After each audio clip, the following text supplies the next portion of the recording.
प्रिय विद्यार्थियों, नमस्कार। मैं आपका अध्यापक आनंद कुमार शुक्ल हूँ। निबंध विधा पर एक विस्तृत चर्चा हम पहले ही कर चुके हैं। हिंदी साहित्य में निबंध विधा की स्थिति, निबंध का उद्भव कैसे होता है, विभिन्न विशिष्टताओं को स्वीकार करते हुए साहित्यकारों ने हिंदी साहित्य में निबंध विधा का विकास किस रास्ते से किया और विभिन्न मार्गों से गुजरती हुई यह निबंध विधा आज हमारे सम्मुख किन किन रूपों में उपस्थित है। इसके साथ ही हमने निबंधों में निबंधकार के व्यक्तित्व की विशिष्टता, उसकी मूल चेतना और उसके निजी अप्रोच को, निजी अधिगम को किस प्रकार से सुस्पष्ट होना चाहिए, इसकी भी चर्चा की थी। कुछ विद्यार्थियों ने पूछा कि जो विशिष्टता है निबंध लेखन की या एक निबंधकार के तौर पर जो सामान्य मांग है, उससे इतर एक ऐसा स्वरूप रेखांकित होना चाहिए निबंधों का जिसमें बहुत सामान्य तरीके से व्यक्ति समझ जाए कि निबंध कैसे लिखना है, निबंध का स्वरूप क्या हो। निबंध को यदि आप एक शरीर माने तो उसकी रूप सज्जा कैसे हो, कहाँ सिर हो, कहाँ उदर हो, कहाँ पैर हो, यानी जो उसकी संरचनात्मक स्थिति है उसे स्पष्ट किया जाए। आप लोगों को याद होगा जब हम निबंध विधा से संबंधित चर्चा कर रहे थे तो मैंने कहा था कि निबंध की जो संरचनाएं हैं वे बहुत सामान्य स्तर पर हैं। विशिष्ट रचनाकार अपनी संरचनाओं की निर्मित स्वयं करता है। आप रामचंद्र शुक्ल के निबंध देखें, हजारी प्रसाद द्विवेदी के निबंध देखें, पूर्ण सिंह के निबंध देखें और हाल फिलहाल जो विभिन्न तरीके के निबंध आपको संपादकीय वाले पृष्ठों में छपे मिलते हैं, प्रकाशित मिलते हैं, उन्हें आप पढ़ें। आप पाएंगे कि जो भी बड़े निबंधकार हैं, विशिष्ट निबंधकार हैं, उनकी निबंध शैली अप्रतिम है। वे फॉलो नहीं करते, अनुसरण नहीं करते, बल्कि अपनी सृजनात्मकता से स्वयं ही पथ का निर्माण करते हैं, अपनी निबंध शैली को स्वयं विकसित करते हैं। और इसका कारण सबसे पहले तो यही है कि निबंध विधा में व्यक्तित्व का अंकन और व्यक्तित्व का प्रतिबिंबन होना आवश्यक है। यदि आपने कोई निबंध लिखा और उस निबंध में आपका स्वयं का व्यक्तित्व ही समाहित नहीं हो सका, आपकी विचारणा, आपकी इच्छाएं, आपकी सामाजिक अथवा राजनीतिक अपेक्षाएं और वह सब कुछ जिससे आपका व्यक्तित्व निर्मित होता है, यदि आपके निबंध में सम्मिलित नहीं है तो आपका निबंध वास्तव में उतने उच्च कोटि का नहीं हो पाएगा। लेकिन यह बात केवल जो विशिष्ट रचनाकार हैं, जो बहुत उत्कृष्ट निबंधकार हैं, उनके लिए सही है। जो विद्यार्थियों ने प्रश्न पूछा वह बहुत वाजिब प्रश्न है कि एक सामान्य संरचना भी बता दी जाए निबंधों की और उसके जो अलग अलग वर्गीकृत रूप हैं उनकी भी चर्चा कर ली जाए, ताकि अगर कोई बहुत तैयारी न कर रहा हो या उतनी सृजनात्मक शक्ति से लैस न हो, वैसी दशा में भी वह सामान्य रूप से निबंध लेखन कर सके। कोई विषय यदि उसे मिले तो वह सामान्य तौर पर निबंध लेखन कर सके।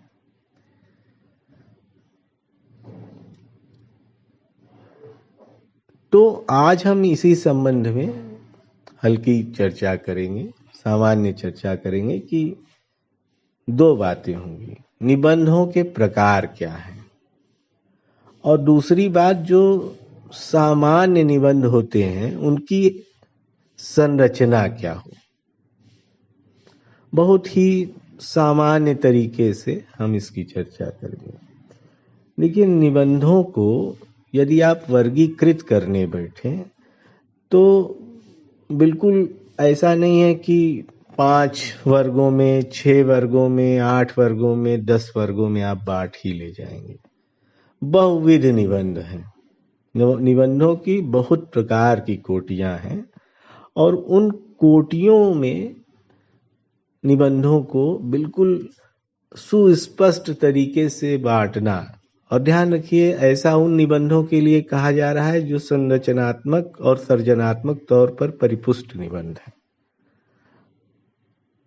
ऐसे निबंध नहीं कि जो आपने बहुत बचपन में पढ़ा हो कि काऊ इज ए डोमेस्टिक एनिमल, आप काऊ पे निबंध लिखने जा रहे हैं और कुछ रटी रटाई पंक्तियां आपके दिमाग में हैं, आपने उनको लिख लिया, और उन निबंधों की बात नहीं हो रही। लेकिन यदि आप जो विशिष्ट निबंध हैं या सामान्य रूप से भी निबंधों को लिखते हुए देखें तो आप उनको एकदम निश्चित कि इतनी संख्या है वर्गीकृत तौर पर, वह आप बांट नहीं सकते हैं। फिर भी मोटे तौर पे हम बात करें तो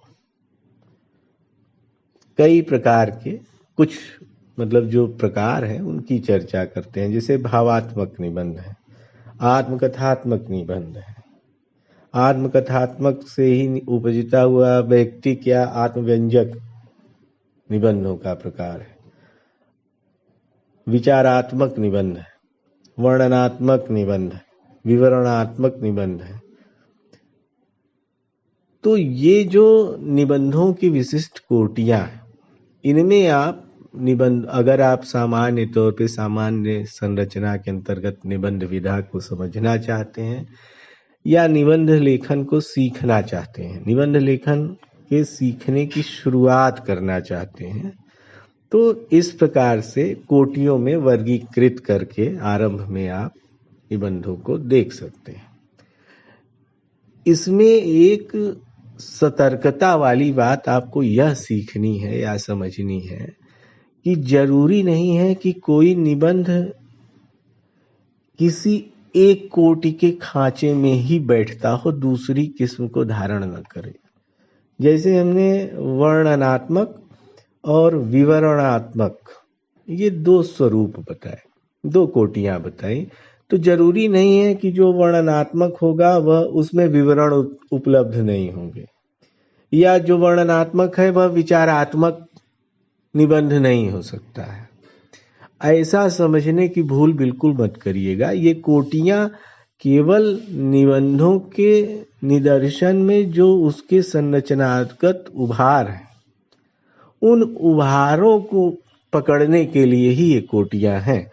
ये कोई नियम नहीं है कि एक कोटि में का ही आपको निबंध लिखना है। आपने वर्णन कर दिया तो अब उसमें आप विचारात्मकता नहीं ला सकते हैं, या आप कोई विचार प्रस्तुत कर रहे हैं तो उसमें आप कोई भी आत्मकथात्मक भावबोध उत्पन्न नहीं कर सकते। नहीं, आप बिल्कुल 2, 3, 4, 5 जितने प्रकार की कोटियां आपको समझ में आए, या निबंधों में जितने भी प्रकार की कोटियां आप प्रस्तुत कर सकते हो, निबंध उस निबंध विषय की जरूरत के अनुसार आप निबंध लेखन में उन कोटियों का उपयोग करें।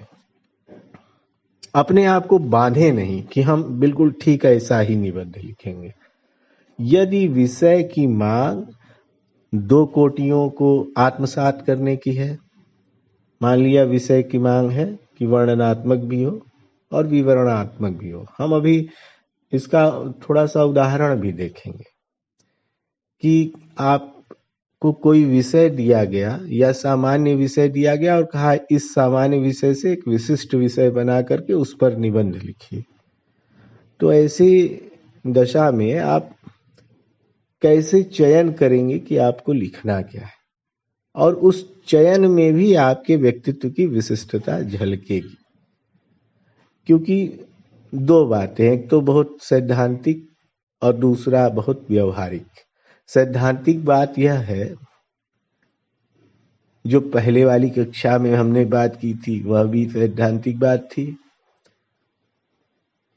और जो आज हमने कुछ कुछ अन्य बातें भी की हैं वह भी सैद्धांतिक बातें, कि निबंध में यह होना चाहिए, निबंध में वह होना चाहिए, निबंध में आप का व्यक्तित्व झलकना चाहिए, निबंध विचारवान होना चाहिए। शुक्ल जी ने जैसे कहा, विचार लड़ियों की तरह आपस में पिरोए हुए होने चाहिए। यह सब सैद्धांतिक बातें हैं। एक विद्यार्थी के तौर पर जब आप निबंध लिखने बैठते हैं तो आपकी कुछ सीमाएं होती हैं। अब ये व्यवहार का मसला है, क्योंकि व्यक्ति की गुणवत्ता और व्यक्ति की ज्ञानात्मक शक्ति क्रमशः बढ़ती है। ऐसा तो है नहीं कि जब आपने जन्म लिया तो आप उतने ही विवेकवान, ज्ञानवान, विचारवान थे जितने आज, और आज उतने ही विवेकवान, ज्ञानवान, विचारवान हैं जितने कल होंगे। यह कोई निश्चित नहीं है। जैसे जैसे आप अपने आप को परिपक्व करेंगे और समय जैसे जैसे आपको परिपक्व करेगा, वैसे वैसे ये गुण, ये विशिष्टताएं आपके भीतर स्वतः ही समाहित होती जाएंगी। तो हम अगर व्यवहारिक दृष्टिकोण से बात करें कि एक ग्रेजुएशन का विद्यार्थी निबंध कैसे लिखे, क्या स्वरूप बनाए, तो आप कुछ व्यवहारिक समीकरण याद कर लीजिए, समझ लीजिए। याद क्या करिए, समझिए कि यदि आपको कुछ नहीं समझ में आ रहा है तो आप निबंध को सबसे पहले 3 आधारभूत हिस्सों में बांट लीजिए। जैसे कई बार शरीर को बांटा हुआ दिखाते हैं ना, कि यह सर का भाग है, या सीने या पेट का भाग है, या पैरों को वाला भाग है। तो वैसे ही निबंध को भी आप 3 भागों में बांट लीजिए कि यह प्रारंभ हुआ हमारा, यह मध्य हुआ हमारा, यह अंत हुआ निबंध का।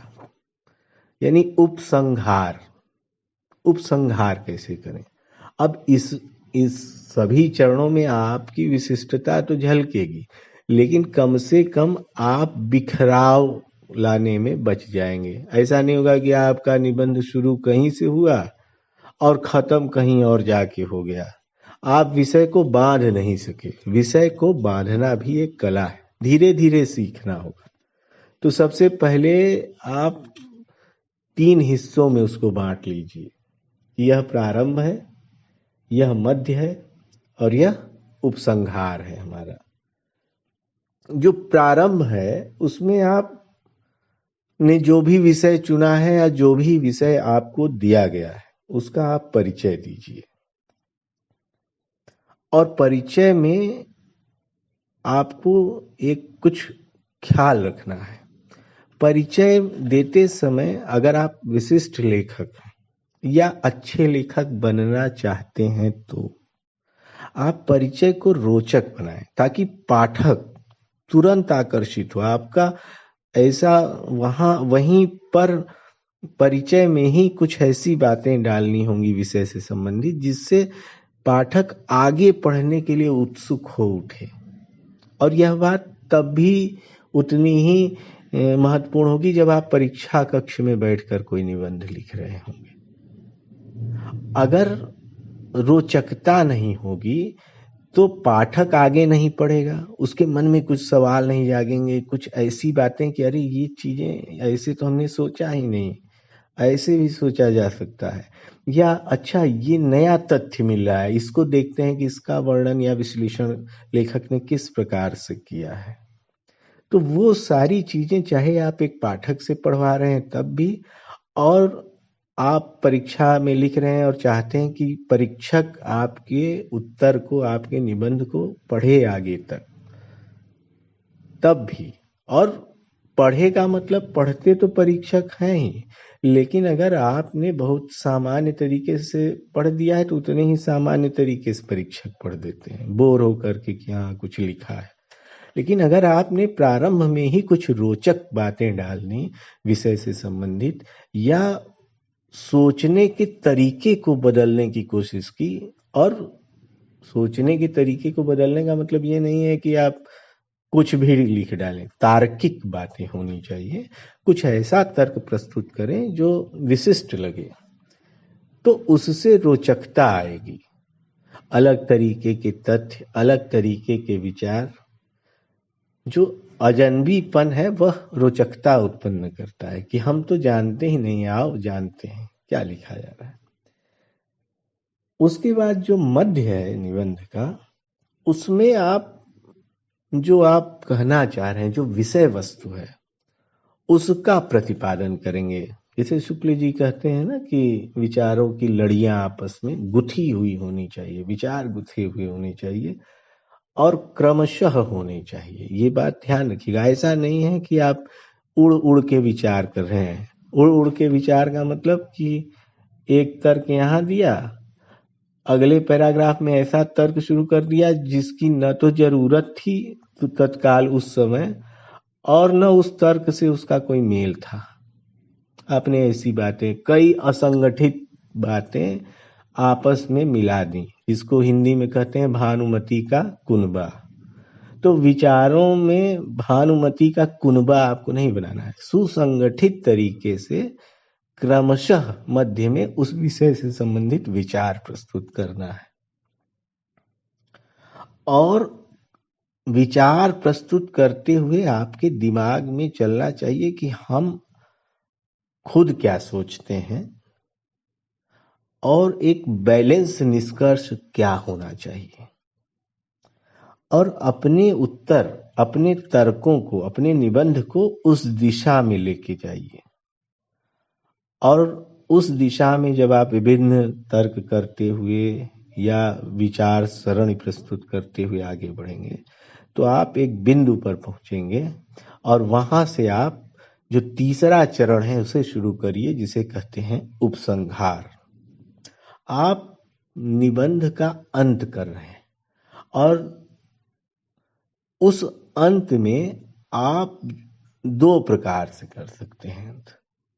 पहला कि अभी तक जो आपने विचार किया उसको समराइज करके, उसको अलग तरीके से लिख करके और आप स्वयं पाठक या परीक्षक पर छोड़ेंगे। यह भी विचार किया जा सकता है। कई बार प्रश्न उठाना भी एक कला है। इसको आप यह न समझिए कि प्रश्न उठा के भाग गया। प्रश्न उठाना भी एक कला है। तो यदि निबंध अलग अलग सवाल उत्पन्न कर रहे हैं पाठक के मन में, कौतूहल उत्पन्न कर रहे हैं पाठक के मन में, तो वह निबंध अत्यंत सार्थक निबंध है। उसे निरर्थक निबंध नहीं समझा जाना चाहिए, या बिल्कुल ऐसा मत समझिएगा कि वह निबंध असार्थक था। कोई निबंध आपको नई बात जानने के लिए प्रेरित करना शुरू कर दे रहा है, तो बहुत कितनी बड़ी सार्थकता है उस निबंध की, उसने आपको प्रेरित किया। और दूसरा एक जो बहुत और सामान्य तरीका है कि आपने जो विचार प्रस्तुत किया, जब आप उपसंहार के बिंदु पर पहुंचे तो आपने अपना कंक्लूजन दिया, एक निष्कर्ष दिया कि इस तरीके से विचार करते हुए हम ऐसा समझते हैं या ऐसा पाते हैं, प्राप्त करते हैं। वह एक जो अभी तक विचार पूरा प्रारंभ में आपने कुछ प्रश्न उठाए या कोई नए विवरण दिए जिससे निबंध रोचक हो, फिर उन विवरणों का विश्लेषण किया आपने मध्य में, और फिर अब आप उन विश्लेषण से प्राप्त निहितार्थों को निष्कर्ष के रूप में प्रस्तुत कर रहे हैं। तो ये मोटे तौर पर निबंध का सामान्य शरीर हुआ। और मैं फिर कहूंगा कि निबंध चूंकि आपके व्यक्तित्व का एक तरीके से आईना है, इसलिए निबंध को बिल्कुल ठीक किसी गणितीय खांचे में न तो बांधा जा सकता है और न बांधने की कोशिश करनी चाहिए। ये जो अभी हम बात कर रहे थे कि निबंध को ऐसे खांचे में बांटिए, आप ऐसे विश्लेषण कीजिए, यह सामान्य विद्यार्थियों के समझने के लिए है कि अगर उनको जरूरत हो तो वे परीक्षा कक्ष में अपना कम से कम न्यूनतम काम चला पाए। लेकिन मैं फिर कहूँगा कि अगर विशिष्ट कोई रचनाकार है या विशिष्ट निबंध लेखक है, उसके अंदर विचार शक्ति है, तो वह मौलिक संरचना प्रस्तुत करेगा। वो सर्वेश्वर दयाल की सक्सेना की कविता है ना, लीक पर वे चले जिनके कदम दुर्बल हो हारे। तो लीक पर वे जाएंगे जो सामान्य है। जो विशिष्ट निबंधकार हैं वे अपनी खुद पृष्ठभूमि बनाते हैं, अपने आप को नए सिरे से तैयार करते हैं और उस तैयारी में उनके व्यक्तित्व की मौलिकता छिपी होती है। अब हम कुछ या एक उदाहरण, एक विषय लेते हैं, एक उदाहरण के माध्यम से समझते हैं कि निबंधों को कैसे समायोजित किया जाए। या जब हम कह रहे थे कि कोटियों में तो आप बांट रहे हैं, लेकिन यह न समझिएगा कि एक कोटि में ही आपको बंधे रहना है। निबंध विधा ऐसी कोई मांग नहीं करती है कि आपको इस कोटि में ही बंधे रहना है। आप 2 कोटि, 3 कोटि, अलग अलग कोटियों, अलग अलग मूल गुणों या विशिष्टताओं को संयोजित रूप से भी प्रस्तुत कर सकते हैं और इसमें कोई बुराई नहीं है। अच्छा रुचिकर निबंध लिखना आपका लक्ष्य है, कोई गणितीय सिद्धांत का अनुपालन करना आपका लक्ष्य नहीं है। अब उदाहरण के लिए हम लेते हैं, मान लिया आपसे कहा गया कि आप दीपावली जो पर्व है, उस दीपावली पर्व पर कोई एक विषय बनाए और फिर उस पर आप एक निबंध लिखें उस विषय पर। अब यह आपको चुनना होगा। आप दीपावली का जो भी पर्व है वह आपके शहर में, आपके राज्य में, आपकी लोकेलिटी या मोहल्ले में कैसे मनाया जाता है, आप इस विषय का वर्णन कर सकते हैं। और हम दीपावली कह रहे हैं, इसमें बहुत सारी चीजें। आपको कहा जाए कि आप अपने नगर पर निबंध लिखिए, आप उस नगर का वर्णन कर सकते हैं। आपसे कहा जाए किसी नदी पर, जैसे गंगा नदी पर आप निबंध लिखिए, या कोई विषय बनाइए गंगा नदी पर और उस पर निबंध लिखिए। गंगा जी में प्रदूषण की स्थिति, या गंगा की पवित्रता, या गंगा का उद्गम स्थल। तो ऐसे आप जो भी विषय चुने, तो उस विषय के हिसाब से आप प्रस्तुतिकरण देंगे। आपका विषय भी कई बार तय करेगा कि आपके निबंध की कोटि क्या होनी चाहिए या किन कोटियों का समायोजन आपके निबंध में प्रस्तुत किया जाना चाहिए। यह दीपावली वाला उदाहरण या गंगा नदी के विभिन्न विषयों वाला उदाहरण हमने केवल उदाहरण के ही तौर पर लिया है, यह भी ध्यान रखिएगा। तो एक तरीका तो यह है कि जब हम दीपावली पर कोई निबंध लिख रहे हैं, हमसे कहा गया कि दीपावली पर एक विषय बनाएं और उस पर निबंध लिखें, तो एक तरीका यही है, सामान्य तरीका, कि आप कि अपने यहाँ दीपावली पर्व कैसे मनाया जाता है, क्या क्या दृश्य होते हैं, जो भी दृश्य आपने देखा है दीपावली पर उस पर लिख दें।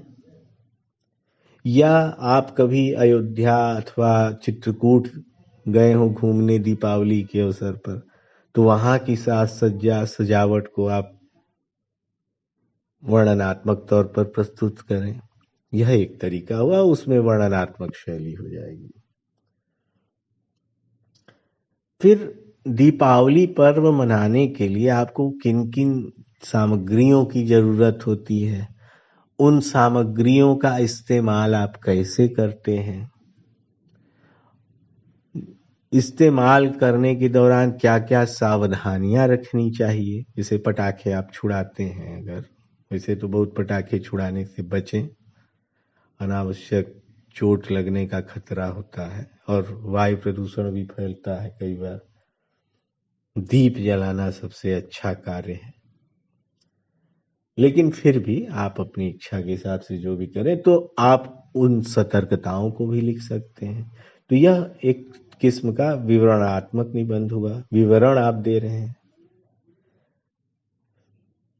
उसी दीप पर्व से आप विचार भी कर सकते हैं कि दीपावली हमें क्या प्रेरणा देता है। यह जो पर्व है हमारा दीपावली पर्व, यह हमारे जीवन को, हमारे मूलभूत सिद्धांतों को, हमारी परंपरा को किस प्रकार से इंगित करता है और किस प्रकार से प्रेरित करता है।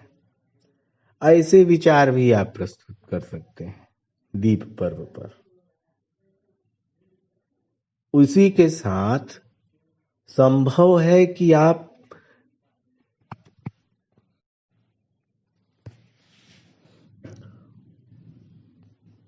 इसी तरीके से आप दीपावली पर्व को अपने जीवन में घटी किसी घटना के आधार पर भी प्रस्तुत कर सकते हैं, या अपने किसी निजी अनुभव को, आपको 2 साल पहले 3 साल पहले एक घटना घटी दीपावली पर्व पर आपके साथ, और यहाँ पर जब दीपावली पर्व पर घटी तो इसका यह भी अर्थ है कि उस घटना का उस पर्व से भी संबंधित होना जरूरी है। ऐसा नहीं हो कि केवल संयोगवश वह घटना घटी हो और उसको आप दीपावली वाले दिन बता रहे हैं। नहीं, उस घटना को आपको जो आपका मूल विषय है उससे जोड़ना है। तो इस तरीके से आप एक दीपावली पर्व पर अलग अलग विषय चुन सकते हैं, या अलग अलग अप्रोच से, अलग अलग अधिगम से आप विषय का प्रवर्तन कर सकते हैं, निरूपण कर सकते हैं, निबंध लेखन कर सकते हैं। और फिर मैं वही एक बात आपसे कहूंगा कि अपने आप को बिल्कुल रिजिड तरीके से, रूढ़ तरीके से एक खांचे में न बांध लीजिएगा कि अब मैंने कसम खा लिया है कि मैं केवल विवरण करूंगा दीपावली पर्व का, क्या क्या सामान आ रहा है। यदि आपके मन में कोई विचार है तो आप उस विचार को भी निबंध में प्रस्तुत कीजिए, लेकिन एक बात आपको हमेशा ध्यान रखनी है कि विभिन्न कोटियों का समायोजन करते हुए जो अनावश्यक बातें हैं उनको आप निकालते जाएं। आप कभी ध्यान दीजिए अपने लेखन पर, केवल निबंध लेखन की बात नहीं है, कोई भी लेखन आप करें तो आप पाते हैं कि यदि 10 पंक्तियां लिखी गई तो 8 पंक्तियां तो जरूरी थी, काम की थी, 2 पंक्तियां गैर जरूरी थी, वे न होती, न लिखी जाती तो भी अर्थ के स्तर पर, प्रभाव के स्तर पर, समझ के स्तर पर कोई फर्क नहीं पड़ने वाला था। वे गैर जरूरी पंक्तियां थीं, भर्ती की पंक्तियां थी, यूं ही आ गई थी। तो थोड़ा सा निर्मम होना पड़ता है अपने ही लेखन के प्रति, और उन जो असार्थक पंक्तियां हैं, गैर जरूरी पंक्तियां हैं, उनको आपको काटना पड़ता है।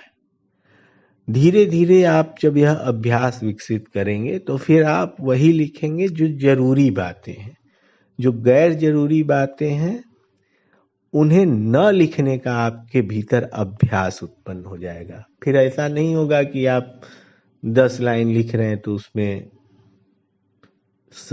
3 लाइन या 4 लाइन निरर्थक हैं, उनकी जरूरत या उपयोगिता नहीं थी। फिर ऐसा होगा कि आपने 100 पंक्तियां लिखी तो शायद एक आध पंक्ति निरर्थक थी, वो आप समझ जाएंगे, बाद में काट लेंगे या उतना न देखें एक अभी सामान्य विद्यार्थी के तौर पर। तो ये भी बात आपको समझनी होगी कि निबंध में असार्थक पंक्तियां नहीं होनी चाहिए। असार्थक बातें, अतार्किक बातें, असंबंधित बातें, ऐसी बातें जिनका उस निबंध के विषय से दूर दूर तक कोई संबंध ही न हो, केवल आपके मन मूड में आया आपने लिख दिया हो, ऐसी बातें, ऐसे वाक्य या विचार नहीं होने चाहिए।